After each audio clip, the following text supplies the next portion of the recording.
Hi, my name is Joe Socci, and I'm going to be your calligraphy instructor today. We're continuing with the italic capitals. There was a previous video on the capitals explaining all of their shapes, mechanisms, pen angle, and so forth. And today we're going to do each letter individually, and I'm going to show you where to place these strokes and so forth. So quickly, I'm going to give you a little bit of a review, but I suggest that you look at the calligraphy video. Look up Joe Socci Calligraphy on YouTube, and there'll be other videos of me explaining exactly what's what on this alphabet. So let's start off with a quick review. First of all, you should have a legal pad, preferably wide ruled. Then you should have a number 3mm marker, and you should have hopefully some kind of chart to copy from. And in addition to that, you should have a piece of paper that the lines are sloped 5 to 10 degrees to the right of a 90, because the letters themselves slope a little bit to the right. That's why they're called italics. And you should have a plastic covering to go over that guide sheet. That way, when you start working on your pad with your marker, the marker is not going to bleed through and you're going to mess up the next page. Okay, so we got that out of the way. Let's also review what these lines, because I'm going to be referring about this line, that line, and whatnot. So just want to make sure that you're up to date with these names of the lines. On your legal pad, that first line is the ascender line. Next line down is your capital line, and that one I have to emphasize today because we are doing the capitals, and I'm going to be referring, go to the capital line to start this and start that, so you'll know exactly where it is. The next line down is called the waistline. Next line down is your first branching line. Next line down is your writing line. Your next one is your second branching line. And then you have your last line down to complete this written sentence is your descender line, but also becomes the ascender line for your next sentence. So let's start off with, like the lowercase, I kind of put the alphabet in family groups. Now the capitals are also in a family group. What I'm going to do, that way it will be easier for you, and I have some written down here. I have basically 15 letters that begin with the same type of stroke. Might be a little different here and there, but they're basically the same stroke. So I think if you learn this basic stroke, you should be able to follow through with 15 letters. So that's what, 15? That's 2/3 of your alphabet. Let's begin by separating some of these letters into family groups.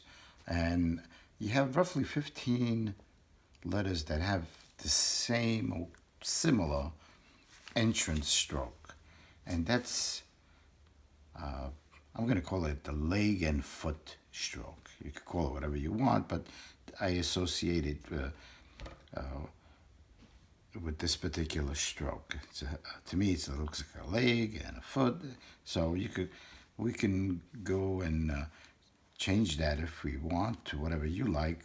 But 15 of these letters have this particular variation of stroke in one way or another, and they are the A, B, D, E, F. I crossed out because I changed it over, but it's the F, H, I, J, and you have a variation of a J again, K, L, almost like the A, but it's still a little different, M, N, P, R, and T. So now that we know that they're similar, let's start by showing how it's done.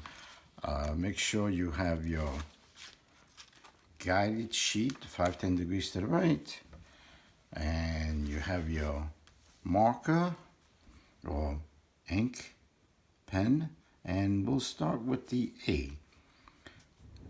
We'll go right underneath the capital line, come back, and cross stroke is very important. Again, that first video that I had on the capitals, I went over and over and over again about this cross stroke, where it goes right here. I drew the midpoint of your capital. Again, check out the first video on the capitals. It gives you all this information. That way, this video is strictly on showing you how to do them. Okay? Also, when you start doing these capitals, it'd be a good idea, especially for beginners, to draw with the pencil basic shape and indicate where this midpoint is, because these strokes are going to be crucial to where you put them, and it's a lot easier seeing them across with that marker on there. Okay, we'll do the B right underneath your capital line. Don't go on don't touch the line, but just a little bit below. Come down, loop, and here's the foot. Okay, pick up your nib. Okay, these slashes here are the beginning of my second stroke, and we'll start at 15, come around. Okay, now this is very important. I'm going to stop here. This is really done in one continuous stroke. But where does this top of the B lie on? And I know for a fact that it lies on top. If you look at the little triangle that I finished off with there, it's resting on top of that line. I go back and I finish my B. Okay, so if I had put this on the bottom, the top of the B would have been bigger, and it's just going to distort the letter. I pick up my nib, come back to where I started, and I put in the serif, flourishes, whatever you want to call them, but make sure that you end up on that midpoint on some of these letters. Not all of them are the same now, okay? All right, the next letter is the D. Again, here comes the foot. The foot on the D is a little longer, but it's the same, basically the same variation. Remember not to go all the way on underneath the capital. You're underneath the capital line, but not on the line. That way you'll have room for the second stroke. And come back just where you started and finish that serif. Okay, the next letter is the E. Again, right underneath. Here's the leg. Here's the foot part. Come back up. Loop around. Get that little serif part there. And here's the other serif on the right to the line. Where do I put the cross stroke on the F? I see my line here, and I got it already marked with a pencil. That way there's no mistake where I put it. And there's the E. Okay, the next one is the F. We'll start again. Underneath, capital. Loop around with the leg. Here comes the foot. Now, on the F, you should not go as far as I went. You should cut it a little bit shorter. Okay? Because if you go too far, then it's going to look too similar to the E. I mean, it's like 99% the E. Come back, do the other serif. Cross stroke on the F is the same as the E, right underneath. Okay? And you can see if I block this out, it's more of an F than E, because they are similar. And we'll be going next to a few more letters. And we'll continue with these other letters that have this basically the same shape. The first one is what? The H here. Again, 15-degree angle. Come on down. Just start sloping over and give it that little foot.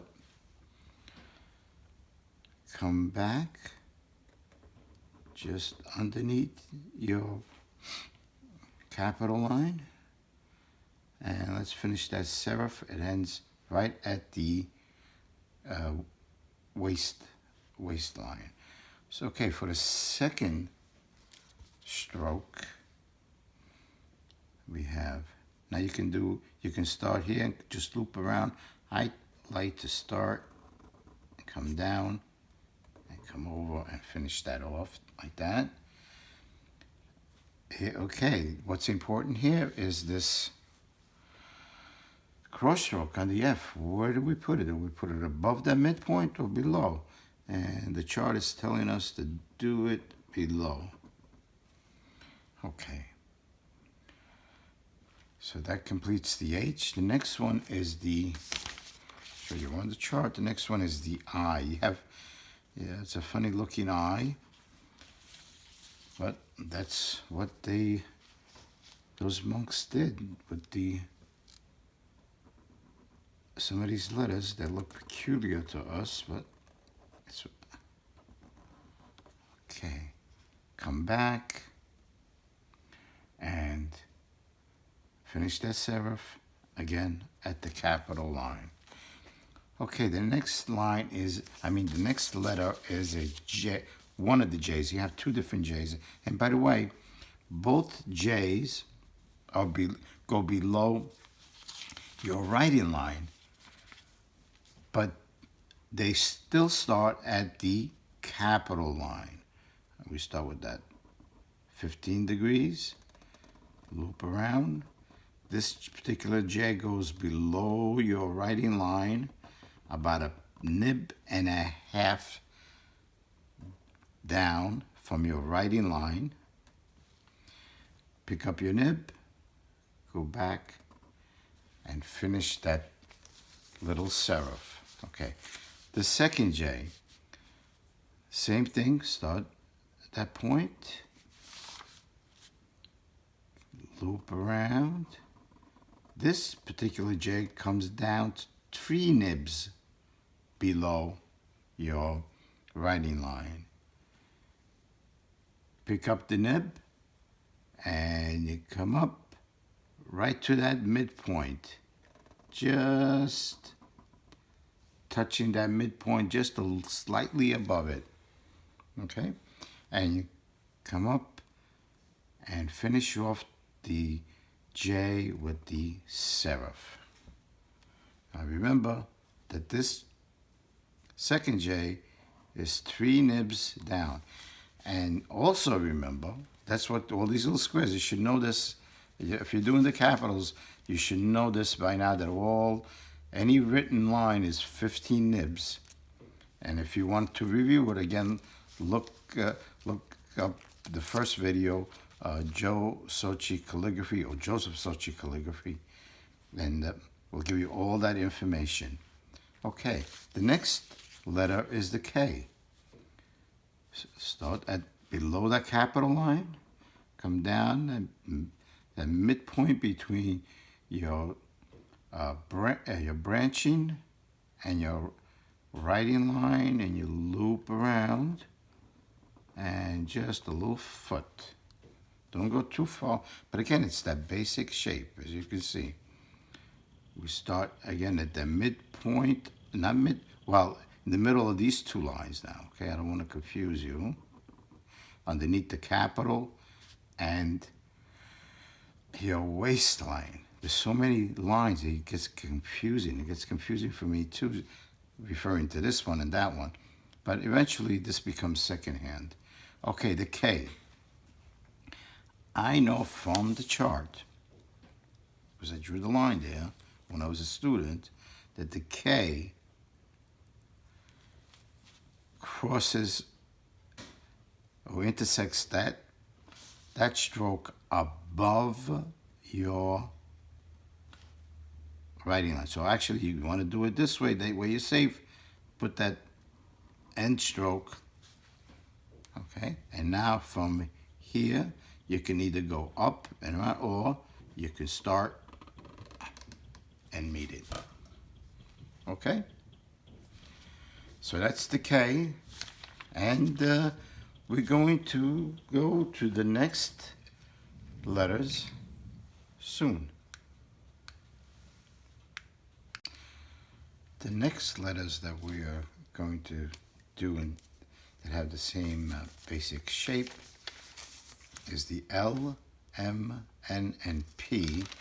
Now, I mentioned before that it's a good habit, especially for beginners, to kind of draw the letter in pencil and then kind of follow it through and mark where these serifs end or where they start and so forth.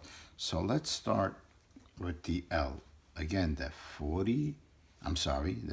15-degree angle will start at the top here, right underneath the capital line. That's your capital line. Join, come back. Now, what's important about the L is that this part here that I just finished is about one pen nib higher than your writing line. And then you continue and you kind of loop even underneath the line and just fly off. Now,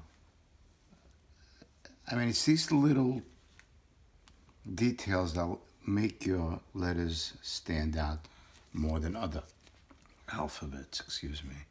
Okay, so the next one is the M. Now, the M is one of your widest letters, so you have to make sure you do that. And again, look at my video on the capitals. It explains exactly how wide they are in relations to the rest of the letters. Again, start at that capital line, the little foot. Should know by now you're getting accustomed to the stroke. Come in, come back up, fly right off, and again, let's finish that fancy serif. Now again, you don't have to put those serifs if you don't want, but it does make the letters stand out a little bit more fancier, okay? Here comes the next letter, is the N. Again, that 15 degrees down to that point, start turning, make your little foot. Now, the faster you fly off, the sharper that line is going. And by the way, I'm working with a marker right now, but eventually you're going to need a pen and a nib and ink to make your fancy writing. So sooner or later you're gonna have to put the marker down and start writing with your pen and ink. Maybe we'll do a few letters with the pen and ink just to show you I mean, the markers are fine for the beginning. That way you don't have to worry about the ink flow. Yeah. But the pen and ink does give you a sharper, cleaner lines, because eventually these markers kind of wear out. Okay, so we got the O. And now, why did we put the... So talking to you, I kind of meant the O really doesn't belong in this group. But you know what? We're going to leave it there for right now. The next letter is the P. Okay, so the P starts right below. Again, have that little foot. So we know that the O does not belong in this group. Joe was talking and kind of went off course here. Okay, so the P, now remember when we did the A, the P is the other letter that goes below, slightly below that midpoint. Here's your midpoint. So this loop here goes just below, not just, but a little bit below that. There's a little space. And then we come back up and we finish that serif. Okay, should I cross off that? I think I'm going to leave that O. We'll just do one less letter when we get to it. So let's get ready for the next few letters. Actually, it's the R and the T coming up. And let's finish off this family group with the R and the T. Again, that 15-degree angle right below your capital line. Loop around, make that little foot. Come back, start your second stroke. Now with the R, that way, again, that midpoint, this loop is above that line, or the lake part starts right above. So actually, why don't we do that one first? That way you can see it a little bit easier. So you see that that corner is on top of the midpoint. Then as you loop around, you join. Okay, and now we go to the serif, and the R is completed. Let's start the T right underneath, and little leg. We'll start with the top, finish the serif, join it right at that waist line. Now here we have all these lines done for us. I mean, normally you would have to rule these lines if you want to be accurate anyway.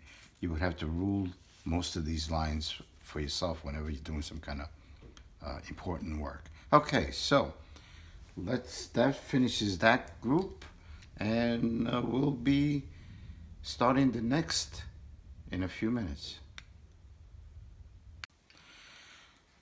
Since I already placed the O here, our next group actually was going to be the oval group, and we'll finish this page off with some of the letters that are also oval.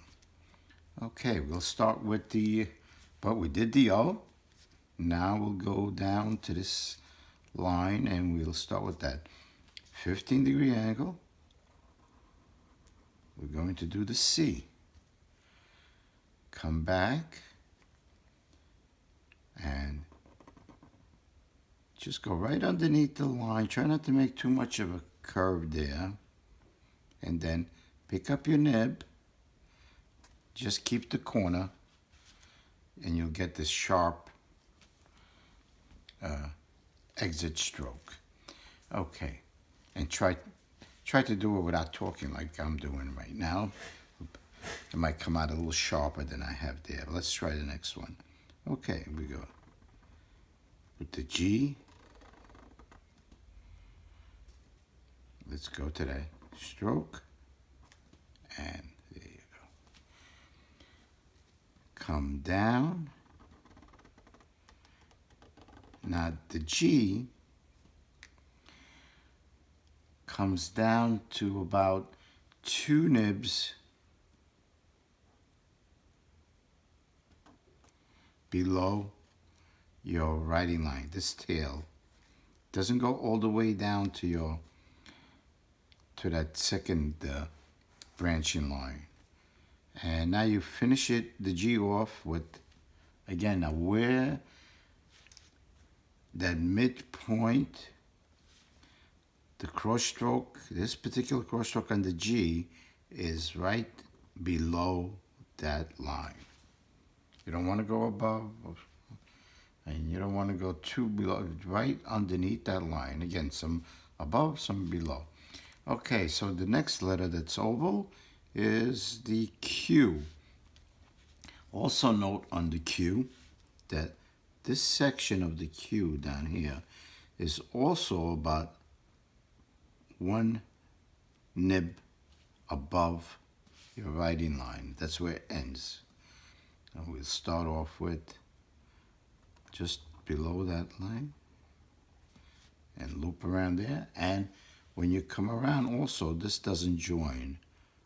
And we go round, over, and then this tail comes below your writing line, about a nib also below. Okay, so we got those fine details. Next, we're going to go to the odds and ends of these letters. The final letters that we have really not too much in common with each other, except maybe the serifs and the V and the W, but otherwise they're I would call them odds and ends. Okay, so let's start with them. The first one we have is the S. Remember to start right underneath your capital line. Now, don't think of the S as a S curve type of thing. Here's that first serif. It's really straight there. And this part of the S, you could have done it, or I could have done it continuously, but I rather do it in 2 strokes or 3 strokes here. Try to keep this as flat as possible. Don't think of it as much of a curve there. All right, the next one is the U. And what do we have with the U? I have a little notation here. We'll soon talk about that. Start underneath your capital line. Go up. This is what's important with the U, is that when you come down with your stroke here, you don't want to go up. You don't want to have this space, which you'll see soon. This space here too far up. You don't want it above actually your branching line, or not above your midpoint for sure, because otherwise this space is going to look a little bit it's going to have too much space, and it's going to distort the letter a little bit. All right, let's finish off the serif. And we got that. All right. The next one is the V. Again, we'll start at underneath the capital line. We'll finish off the serif. Now, when you come back and do these serifs, the end of the serif, you just, at that point, you just barely touch it. Naturally, you don't do what I just did, but you get the idea. We'll do another there. Now comes the W. First line. You can go up or you can come down, whichever way you're comfortable. And now we'll finish off that serif. Again, if you're going to do it in 2 strokes, just barely touch it. Okay, So now we're going to go on to the other letters. Okay, so we're up to the X, 2 different Y's, and the Z, and that should complete the alphabet. Let's start with the X here. We start that first stroke right underneath the capital line.